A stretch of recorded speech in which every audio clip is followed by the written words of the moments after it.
여기에 흩어져서 이렇게 하나님을 섬기고 있는, 이 땅에서 나그네 삶을 살고 있는, 고난받고 있는 그런 성도들을 격려하고 또 위로하고 또 힘을 주고 이렇게 소망을 갖게 하면서 믿음으로 승리해 나갈 것을 이렇게 권면하는 이제 그런 내용이 이 베드로 전서이고 후서도 그렇지만 그런 서신입니다. 그러니까 이 사도 베드로가 베드로후서 1장에도 기록을 했지만 본인도 이제 세상을 떠날 날이 가까이 오고 있음을 알고 있었습니다. 그래서 이 서신을 기록한 지 한 2년이 채 안 돼서 로마에서 순교를 당했습니다. 그러니까 이 서신을 기록할 때 시기가 주후 64년에서 베드로가 68년 그 사이에 순교했을 거니까 사도 바울도 그때쯤 순교했고요. 로마에서. 그때입니다. 그러니까 64년이면 이 기독교에 대해서 최초로 본격적인 핍박을 시작한 네로가 로마 대화재의 책임을 이렇게 기독교인들에게 돌리면서 이렇게 기독교에 대한 대대적인 핍박이 시작되는 해가 주후 64년입니다.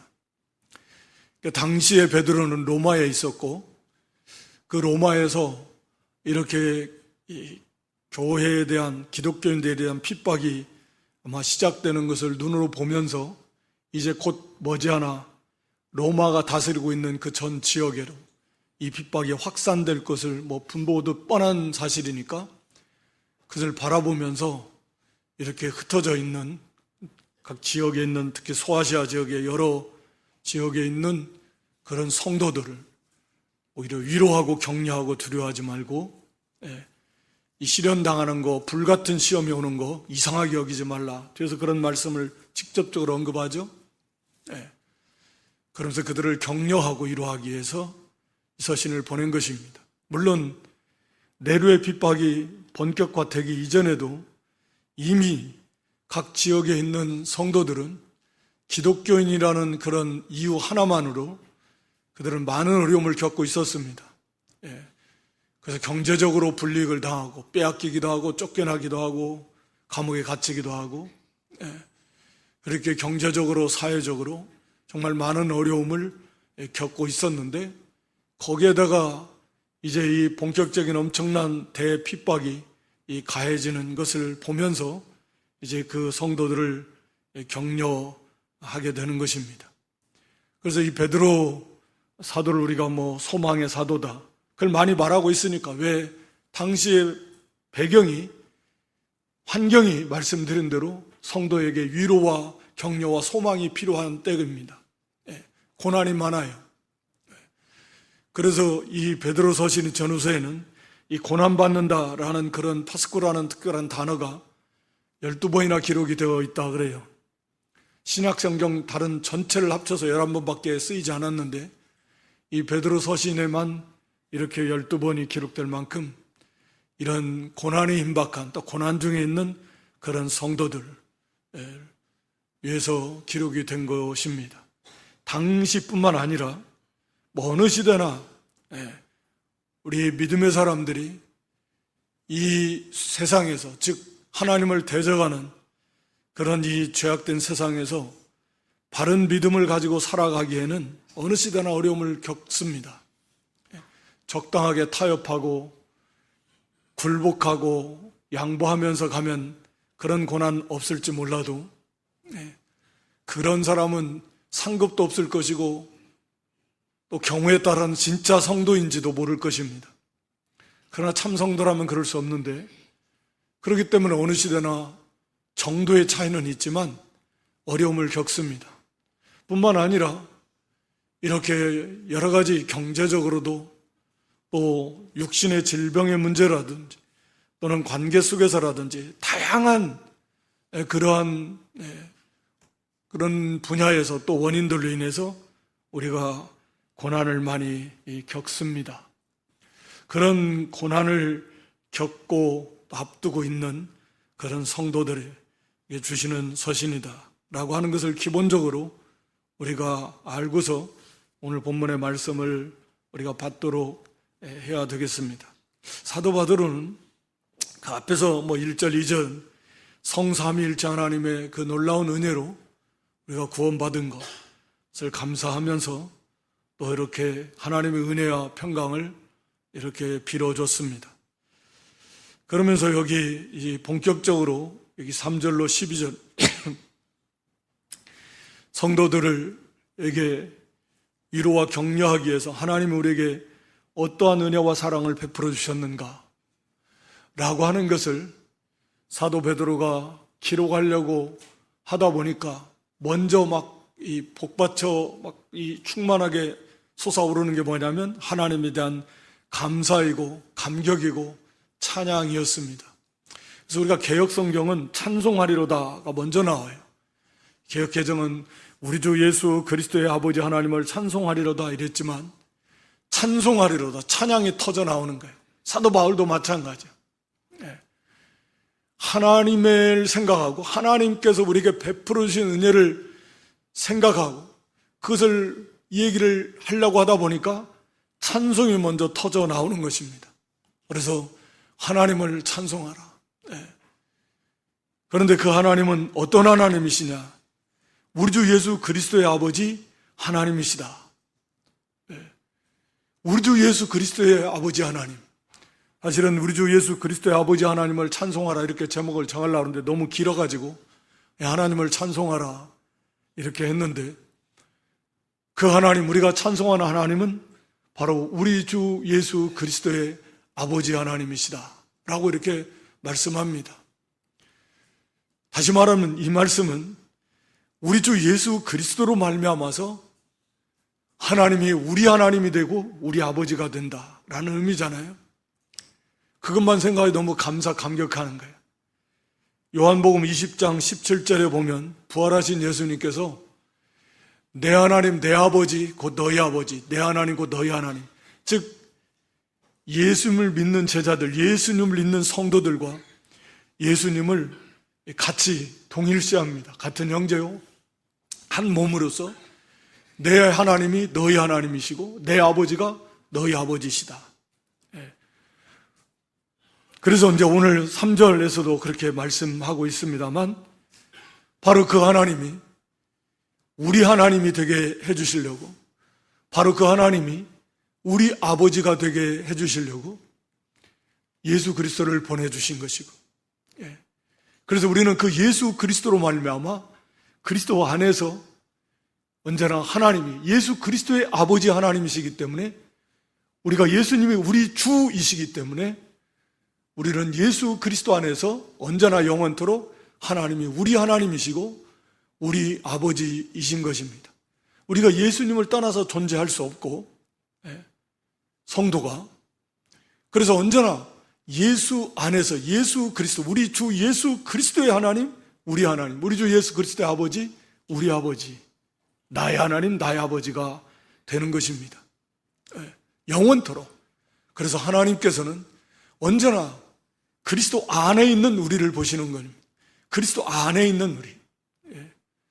그래서 무한한 사랑, 그게 하나님의 계획이었고 하나님의 그 뜻이었습니다. 기뻐하시는 그 뜻을 우리 예수님이 다 이루셨고, 우리 하나님, 우리 아버지께서는 그 예수 그리스도 안에 있는 우리를 무한한 사랑으로, 영원한 사랑으로 우리를 바라보십니다. 그래서 언제나 우리는 그리스도 안에서 그 아버지 하나님 앞에 나아갑니다. 비록 우리가 현재의 모습은 정말 형편없고, 정말 넘어지고 쓰러지고 자빠지고 믿음 없고 패역하고 악취가 풀풀 나는 그러한 모습이 더 많을지라도 그리스도 예수 안에 있기에 우리 하나님은 우리를 그렇게 봐주십니다. 그래서 언제나 담대하게 하나님 앞에, 아버지 앞에 나갈 수가 있는 것입니다. 그래서 오늘 여기 하나님을 찬송해야 될 이유들에 대해서 사도 베드로가 우리에게 말씀하고 있습니다. 성령의 감동 속에서 하나님 우리에게 말씀하시는 거죠. 첫째 3절에서 말씀하고 있는 것은 우리에게 산소망을 주셨다. 산소망을 주셨는데 그 산소망이 무엇이냐, 산소망을 어떻게 주셨냐 하는 것은 3절에 보면 많으신 긍휼대로 그 하나님께서 그 많으신 하나님의 많으신 긍휼, 무한히 풍성하신 그 긍휼, 긍휼을 통해서 그 긍휼하심 때문에 예수 그리스도를 보내주셨고, 그 예수 그리스도의 십자가, 예수 그리스도를 죽은 자 가운데서 부활하셨다. 즉 예수님의 십자가 부활. 그러니까 하나님의 긍휼이 먼저예요. 우리의 구원에 대한 원인은, 이유는 하나님의 긍휼입니다. 사랑입니다. 하나님께서 우리를 불쌍히 여겨주시는 거예요. 다른 거 없습니다. 하나님께서 우리를 불쌍히 여겨주셨다. 창세전부터 하나님께서 저희와 여러분들을 불쌍히 여겨주셨습니다. 그건 하나님의 단순한 그냥 감정의 영역에 그치는 것이 아니라 그 하나님께서 불쌍히 여겨주셨기에 우리를 하나님의 자녀로 삼아주시고 구원, 이 놀라운 은혜를 베풀어 주시는 겁니다. 이 하나님의 긍휼하심이 우리 구원의 원인이고 이유입니다. 그러니까 우리의 구원의 원인, 이유, 과정, 방법, 완성도 다 하나님께 있습니다. 하나님께서 그렇게 우리를 긍휼히 여겨주신 거예요. 긍휼히 여겨주시지 않았다면 저 여러분에게는 구원은 없을 것입니다. 무조건적으로 하나님께서 우리를 긍휼히 여겨주셨어요. 이 긍휼이라고 하는 것은 구약적 개념으로 보면 이 라함이라고 하는 엄마의 자궁을 나타내는 단어, 그 복중의 어린 아이를 엄마가 품고, 얼굴은 아직 태어나지 않았으니까 보지 못했지만 그 아이를 복중에 품고서 그 아이를 향한 절절한 그 사랑과 그 아이를 위하는 그 긍휼의 마음, 그리고 이제 갓 태어난 아이, 그 아이를 바라보는 엄마의 그 마음, 뜨거움, 불같이 타오르는 그 아이를 향한, 그 아이가 뭐 아프거나 좀 뭐 조금 다치거나 뭐 나갈 때 그 안타까워하는 그 엄마의 그 마음, 그러게 그게 긍휼이거든요. 불같은 사랑이에요. 끌 수 없고 막을 수 없는, 그게 긍휼인데, 그것이 이제 인간의 인간 가운데서 사람이 가질 수 있는 최고의 어떤 고상한 그런 사랑이라고 한다라고 하면 그래도 한계가 있고 부족한데, 하나님의 긍휼은 완전합니다. 무한합니다. 그래서 우리가 아는 대로, 믿음으로 아는 대로 그 측량할 수 없는 하나님의 긍휼과 사랑이시기에 그 독생자 하나님을 사람이 되게 하시는 데까지, 이건 상상도 할 수 없는, 하나님께서도 겪어보지 못한 그런 일이었다고 그랬습니다. 사람이 되게 하시는 데까지, 더 이상 낮아질 수 없는 데까지, 하나님이 사람이 되시는 그런 데까지 낮아지게 하시고, 그리고 십자가에서 대속죄물, 우리의 죄 때문에 우리에게 쏟아야 될 진노를 십자가에 달리신 하나님의 아들께 대신 쏟아 부어주신 분이 성부 하나님이십니다. 그걸 기뻐하시는, 우리가 다 이해할 수 없지만 하나님은 그렇게 우리를 향한 측량할 수 없는 사랑과 긍휼을 쏟아 부으셨습니다. 십자가에 달리신 예수님도 똑같은 마음이십니다. 우리를 향한 그 놀라운 사랑 긍휼로 기쁨으로 사람이 되시고, 기쁨으로 십자가에서 우리 대신 하나님의 진노를 받으시는 것이죠. 우리가 참 다 알 수 없어요. 그 사랑, 그 긍휼의 크기를, 깊이를, 높이를 어떻게 알 수 있겠습니까? 어찌됐든 하나님께서 측량할 수 없는 그 무한하신 긍휼, 많으신 긍휼, 그렇게 해서 독생자 예수 그리스도를 보내주시고, 예수님은 오셔서 사람이 되어 십자가에서 대속죄물 되시고 마침내 부활하신,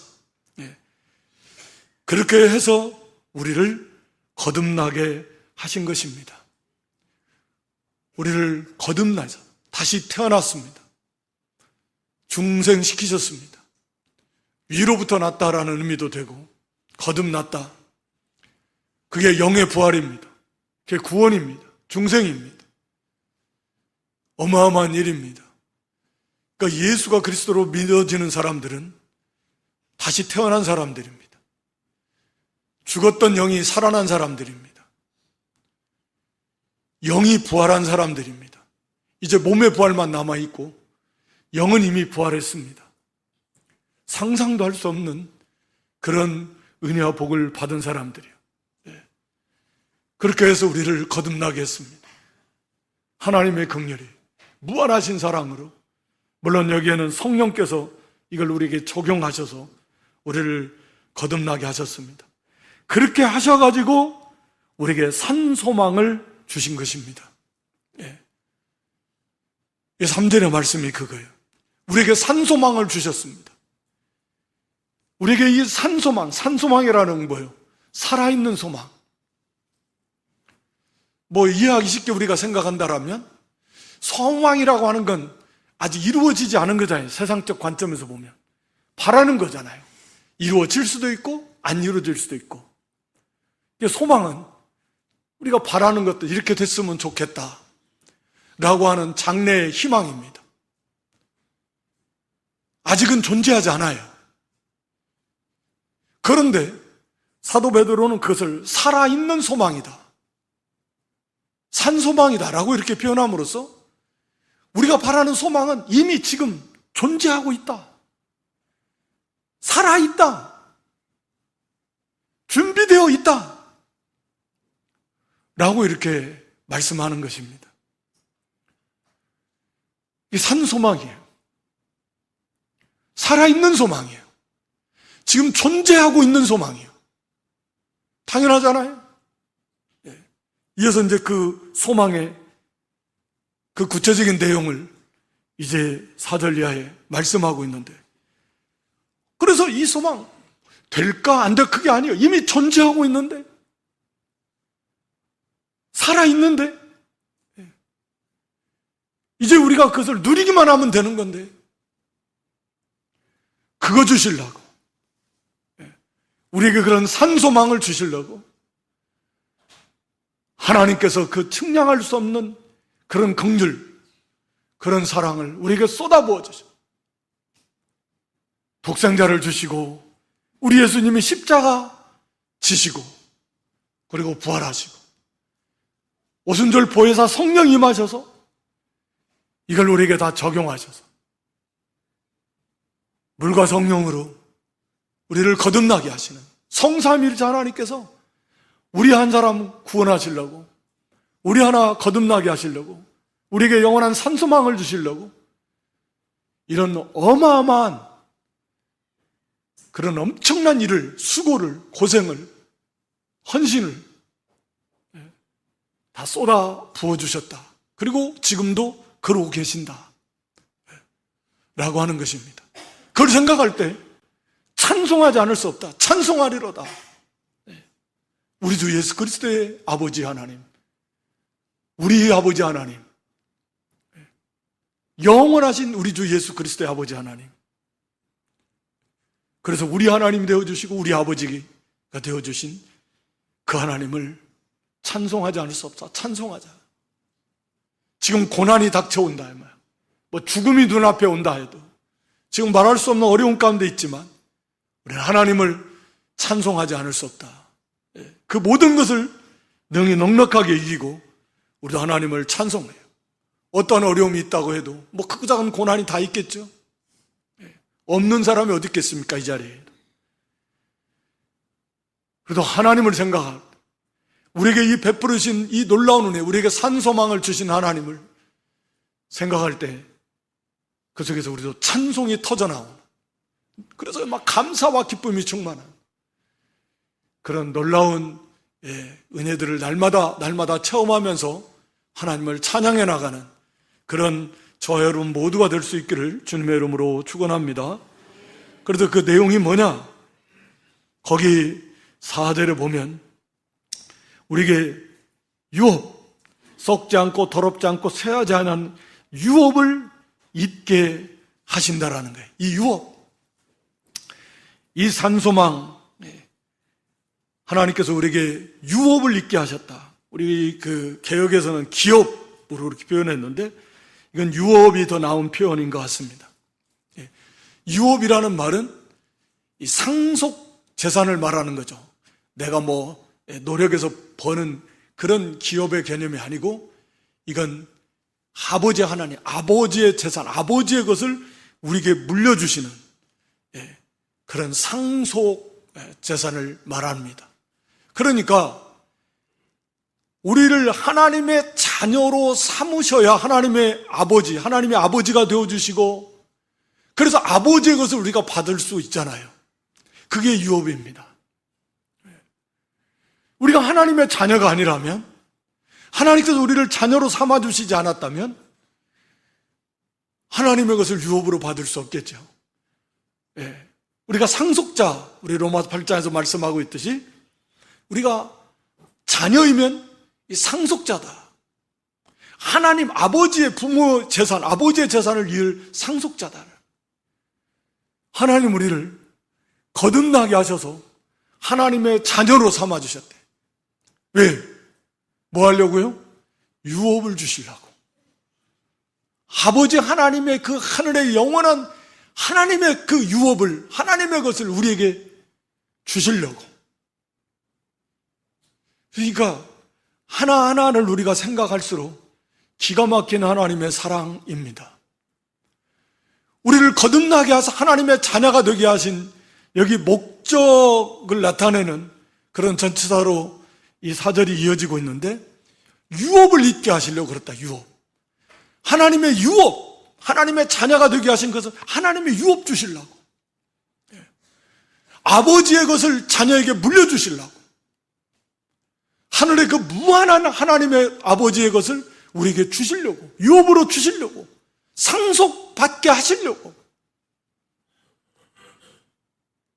이것이 우리의 산소망이에요.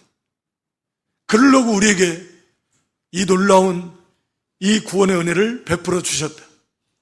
물론 그 속에 다 포함되어 있지만, 그래서 우리에게 이 유업, 하늘의 아버지, 하나님 아버지의 그것을 상속받게 했는데 그것은 하늘에 너희를 위해서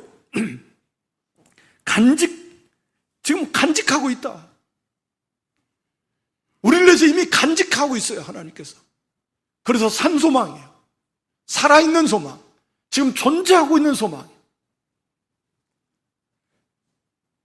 그래서 그것은 앞서 나온 대로 그 앞에서 수식하고 있는 것처럼 썩지도 않고 더럽지도 않고 쇠하지도 않는다. 이건 세상 것과 대비해서.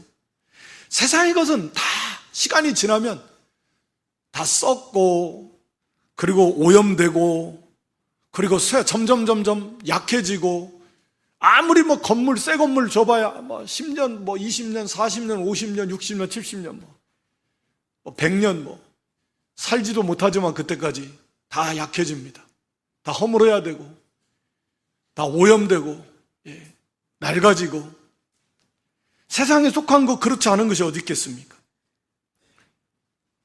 그래서 눈에 보이는 것은 소망이 아니다. 그건 소망의 대상이 될 수가 없어요. 머물지를 않아요. 우리가 세상적 표현으로 보면 뭐 영광의 순간들 맞아요. 영광의 순간이에요. 순간 지나가 버리지 남아있고 머물지를 않습니다. 이 땅에서 여러분들이 즐거웠을 때도 있고 기뻤을 때도 있고 뭐 다 좋았을 그런 때요. 그런 때 잠깐 있었던 기억도 잘 안 나는 그때 지나가 버리지. 그게 계속 지금까지 있으면서 기쁘지가 않아요. 그 즐거움이, 그 영광이 다 지나가 버립니다. 세속적일 것일지라도. 썩고 더럽고 쇠하여집니다. 점점 약해지고 없어져 버립니다. 그러나 하나님 나라의 것은 우리에게 주시는 그 유업은 영원하죠. 그 영광이 영원합니다. 모든 것이 조금도 변함이 없어요. 그리고 영원토록 항상 그 영광의 충만한 가운데 이어진다라는 거죠. 그게 썩지 않고 더럽지 않고 쇠하지 아니하는 거예요. 지금 이 땅에서 고난을 받고 있지만 또 이 땅의 것 그거 소망하지 말라. 여러분들을 위해서는 하늘 아버지께서 썩지 않고 더럽지 않고 쇠하지 않는 영원한 하늘의 유업을 우리를 위해서 간직해 놓고 계신다 라고 하는 것입니다. 그런데 사도 베드로 시대의 당시 보다 오늘 우리에게는 사도 요한을 통해서 사도 요한이 그 후에 약 한 30년 후에 사도 요한이 요한계시록을 기록하지 않습니까? 그래서 요한계시록을 통해서 우리가 가서 살게 될 새 예루살렘, 새 예루살렘이 그게 하나님의 나라, 그게 하늘의 교회, 그리스도의 신부, 하늘의 교회, 우리들이 가서 살게 될 그런 하나님 나라의 모습을 보여주는, 그게 요한계시록 21장, 22장에 쭉 기록이 되어 있는데 몇 절만 우리가 보고 가는 거죠.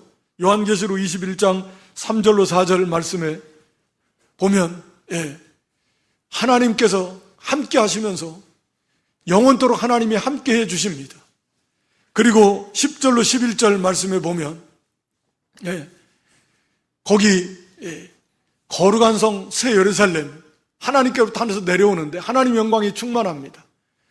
그 성의 빛이 지극귀한 보석 같고 벽옥과 수정 같이 막더라. 그러니까 인간의 언어로 더 이상은 표현할 수 없기 때문에 귀한 보석 같고 이렇게 말합니다. 빛이, 그 성이 빛이 번쩍번쩍 하는데 그 빛의 영광이 귀한 보석이 막 번쩍번쩍 하는 것처럼, 근데 그거보다 더한 거예요. 그러니까 어떻게 표현할 수가 없으니까 귀한 보석처럼 막 번쩍번쩍 빛나는, 그러니까 그거보다 훨씬 더하다라는 거죠. 벽옥과 수정같이 맑은데 어떻게 표현할 수 없으니까 벽옥 수정처럼 그렇게 맑은, 우리가 살게 되는 하나님 나라의 구체적인 그런 성의 모습이 그렇더라 라고 하는 거죠. 18절 23절의 말씀에 보면 그 성벽은 그냥 이 벽옥으로 다, 성이 다 정금이고 그것도 유리같이 맑은 정금이고 각색 보석으로 다 꾸몄고, 그 12기초석, 12진주문, 길은 유리 같은 정금, 해와 달이 필요가 없는, 밤은 더 이상 없으니까 하나님의 영광의 빛이 충만한 그런, 그 길도 다, 성의 길은 다 유리 같은 정금입니다. 이게 구체적으로 실제 우리가 가서 이제는 살게 될 하나님 나라의 한 모습의 한 부분입니다. 22장 1절 이하에 보면 그 생명수 강이 흐른다 그랬어요. 어린 양의 보좌로부터 생명나무가 있습니다. 달마다 열매를 맺히는, 그러니까 생명이 충만한 그런 하나님의 나라입니다. 그리고 마지막 거기 5절에 우리가 세세토록 왕노릇한다. 이게 우리가 가서 살게 될 하나님의 나라의 모습입니다. 그러니까 이것은 우리가 이 땅의 이 모습과는 감히 비교할 수조차 없는 이러한 하나님의 나라가 이미 예비되어 있다라고 하는 것입니다. 그러니까 이 땅에서 잠시 썩고 쇠하고 오염되고 결국은 없어지고 말 그런 세상의 것, 그런 것 때문에 그거 염려하지 말고 두려워하지 말고 또 그거 소망하지 말고, 우리에게는 이런 어마어마한 그런 영광의 하나님의 나라 유업이 이미 우리를 위해서 하나님께서 간직해 놓고 계신다. 이걸 믿음으로 바라보라는 거예요. 이제 가서 그걸 우리가 누리기만 하면 되는 것입니다. 그리고 하나님께서 거기 3절에 보면 이것을 우리가 받아 누릴 수 있도록 하나님께서 능력으로 우리를 보호하고 계신다 라고 하는 것입니다. 여기 말세에 나타내기로 예비하신 구원을 얻기 위하여 믿음으로 말미암아 하나님의 능력으로 보호하심을 받았느니라. 누가? 너희가, 성도는. 이게 이제 말세, 여기서로 말세는 우리 주님 재림하는 날을 말합니다. 우리 예수님께서 재림하시는 그날, 이 세상은 심판하시고, 그리고 우리 성도는 이제 부활하게 될 것입니다. 그게 구원의 완성입니다. 거기 나타내기로 예비하신, 말세에 나타내기로 예비하신 구원, 말세에 우리 몸의 부활, 마지막 날 우리 주님 재림하실 때 우리도 몸의 부활을 해서 비로소 이제 영화롭게 되게 될 것입니다. 그래서 다시는 이제는 죄를 지을 수도 없는, 지을 가능성조차도 없는 그런 영화로운 존재가 될 것입니다. 육신의 연약함 때문에 피곤하고 병들고 뭐 이래서 이제 다시는 그런 것이 없을 것입니다. 늙는 것도 약해지는 것도 병드는 것도 물론 죽을 것도 없는 그런 영광스러운 몸으로, 우리에게 구원이 완성된 몸으로 이렇게 부활하게 되게 될 것입니다. 그래서 그것이 이미 그것도 예배해 놓으신 거예요. 이미 말세에 나타내기로 예비하셨다. 그 구원, 완성된 구원의 모습을 이미 예배해 놓으셨습니다. 그리고 이제 우리 주님 재림하실 때 그것이 나타나게 될 것이다. 그래서 산 소망이에요. 살아있는 소망이에요. 이게 다 나타나요. 이미 하나님께서는 다 준비해 놓고 계신다. 그것을 누구도 예외 없이 받을 수 있도록 하나님께서 다 능력으로 보호해 하셔서, 거기에서 뭐 중도에 떨어져서 탈락하고 떨어져 나가서 거기에 참여하지 못하는 그런 사람은 한 사람도 없다. 진실한 믿음을 가진 사람이라면 다 그렇게 되게 될 것이다 라고 이렇게 말씀하고 있는 것입니다. 로마서 8장 38절로 39절 말씀에 보면, 여기 내가 확신하노니 사망이나 생명이나 천사들이나 권세자들이나 현재일이나 장래일이나 뭐 능력, 높음, 기쁨, 그 어떤 것도 우리 주 예수 그리스도 안에는 하나님의 사랑에서 우리를 끊을 수 있는 것은 없습니다. 우리가 지난 시간에 예수 그리스도께서 우리를 지켜주신다. 오늘 본문에서는 하나님께서 능력으로 우리를 지켜주시고 보호해주고 계십니다. 성삼위일체 하나님께서 그 지극하신 영원하신 능력으로 우리를 지켜주고 계신다.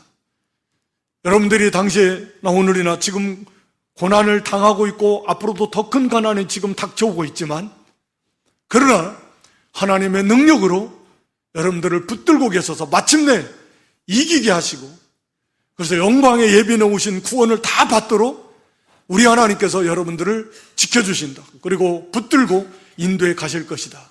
그러므로 두려워하지 마라 라고 이렇게 말씀하고 있는 것이죠. 그리고 덧붙여서 거기 6절 이하에 그러므로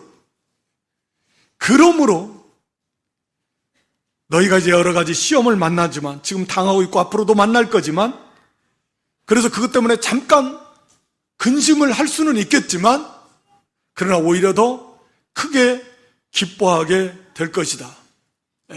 왜? 하나님의 능력으로 붙들어 주시고 그 시련의 결과를 알기 때문에, 그 믿음 때문에 당하는 그 시련을 통해서 믿음이 정금 같은 믿음으로 만들어지고 우리 주님 재림하실 때에 칭찬과 영광과 존귀, 7절에 칭찬과 영광과 존귀를 받게 하실 것이기 때문에 그 누리게 되는 영광이 얼마나 크고 놀라운 것인가 하는 것을 잠깐 말씀드리고 마무리할 건데요. 여기 마태 25장 21절, 20절에서 21절 말씀을 보면 달란트 비유가 나옵니다. 5달란트 받았던 자가 5달란트를 더 남겨서 주인 예수님께 가지고 갔을 때 예수님께서 말씀하십니다. 21절에 잘했다 착하고 충성된 종아, 네가 적은 일에 충성했다. 그래서 내가 많은 것을 내게 맡기겠다. 라고 이렇게 말씀합니다. 적은 것에 충성했다 그랬는데 여기 금 5달란트는 얼마나 되는 돈이냐고 하면 이게 한 달란트는 은 한 달란트는 6,000데나리온입니다. 그런데 금은 당시에 은의 15배의 가치가 있는데 오늘날에야 뭐 한 100배 가까이 그렇게 괴리가 벌어졌지만 어찌됐든 금 한 달란트는 은 15배의 가치가 있으니까 6,000데나리온이라고 한다면 금 한 달란트는 9만 데나리온이고 금 5달란트는 45만 데나리온인데 한 데나리온은 하루 품삯이니까 45만 데나리온은 약 1,500년 동안 일해야 벌 수 있는 돈입니다.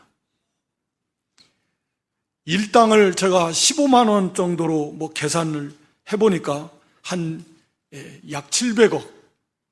그러니까 5달란트가 약 그 정도예요.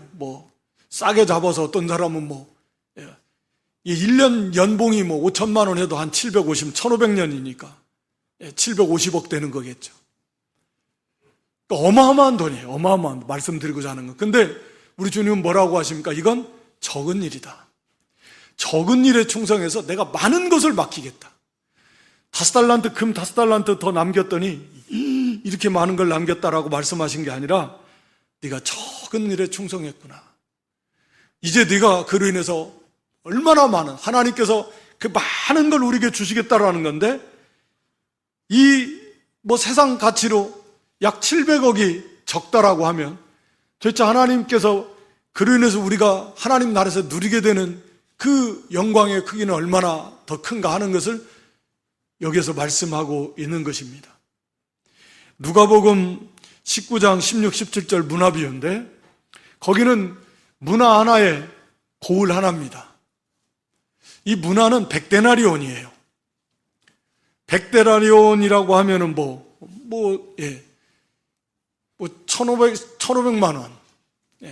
일당 15만 원 잡으면. 적은 건 아니지만 그렇다고 그렇게 많다라고 볼 수 없습니다. 그런데 문화 하나를 남겼더니 문화 하나에 뭐 하나예요? 고을 하나예요. 고을 하나. 고을 하나를 다스릴 권세예요. 그러니까 이건 수고한 것에 비해서 어마어마한 그런 복을 주시는 거예요. 권세를 주시는 거예요. 문화 하나 남겼더니 한 고을 권세를 주셨다. 그러니까 이 두 가지 비유를 통해서 주시는 교훈 중에 하나는 바로 그런 것입니다. 하나님께서 우리에게 얼마나 많은 하늘의 상급의 크기가 얼마나 크고 놀라울 것인가 하는 것이고, 또 하나는 문화비유를 통해서 주시는 비유 중에 하나는, 교훈 중에 하나는 우리의 수고에 비해서 우리에게 주시는 교훈이 얼마나 큰가 하는 것입니다. 우리의 수고는 문화 하나 남긴 건데, 즉 1,500만 원 남긴 건데 하나님은 거기에다가 한 고을, 하나님 나라의 고을 하나를 다스리는 권세를 더해 주신다는, 어마어마한 거다라는 거죠. 그러니까 우리가 이 땅에서 믿음 때문에 크고 작은 어려움을 겪고 거기에서 열심히 믿음을 지키면서 문화 하나를 남기고 문화 하나를 남기면 그로 인해서 누리게 될 하늘의 영광이 얼마나 크고 놀라운 것인가 라고 하는 것입니다. 얼마나 풍성할 것인가.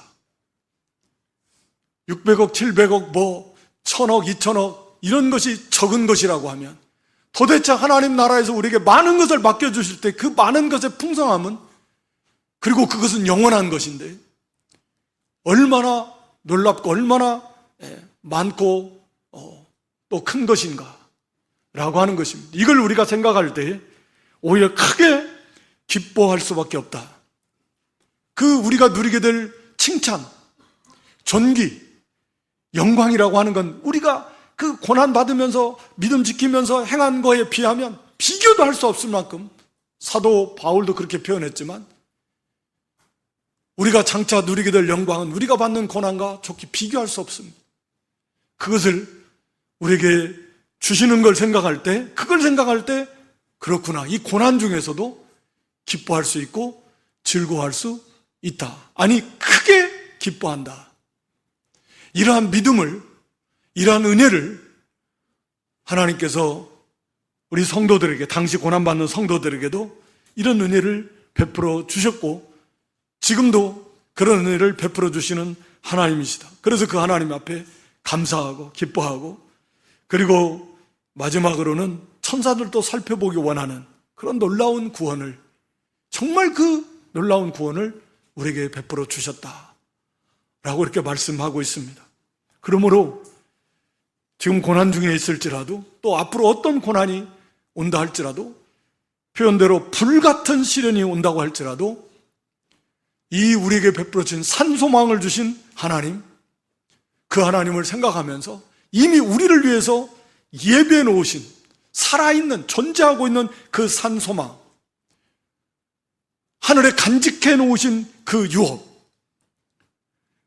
완성될 부활의 그 영광의 모습, 우리가 이 땅에서 잠시 당하는 고난 때문에 누리게 될 하늘의 영광의 크기, 이런 것들을 생각하면서 오히려 하나님께 감사, 오히려 주님께 감사하고 기뻐하고 믿음으로 승리해 나가는 그런 저와 여러분 모두가 될 수 있기를 주님의 이름으로 축원합니다. 하나님 아버지, 찬송받으실 하나님, 우리에게 베풀어 주신 이 놀라운 산소망, 살아있는 소망, 지금 존재하고 있는 소망, 우리를 위해서 하늘에 간직해 놓으신, 예배해 놓으신, 쌓아두시는 그런 살아있는 소망을 우리에게 부어주시려고, 그런 유업을 우리에게 부어주시려고 독생자도 아끼지 않고 보내주시고, 우리 예수님 십자가에서 죽어주시고 부활하시고 성령님이 임하셔서 이것을 우리에게 적용시켜서 우리를 거듭나게 하신 그 놀라우신 하나님의 은혜와 사랑을 저희가 좀 더 깊이 깨달으면서, 우리가 어떤 어려움 가운데 있을지라도, 앞으로 어떠한 큰 어려움이 온다 할지라도 끊임없이 그 하나님을 찬양하며 오히려 감사하며 오히려 기뻐하며 믿음으로 승리해 나가는 저희들 될 수 있도록 깨닫게 해주시고 힘주시고 또 인도해 주시옵소서. 예수님의 이름으로 기도드리옵나이다.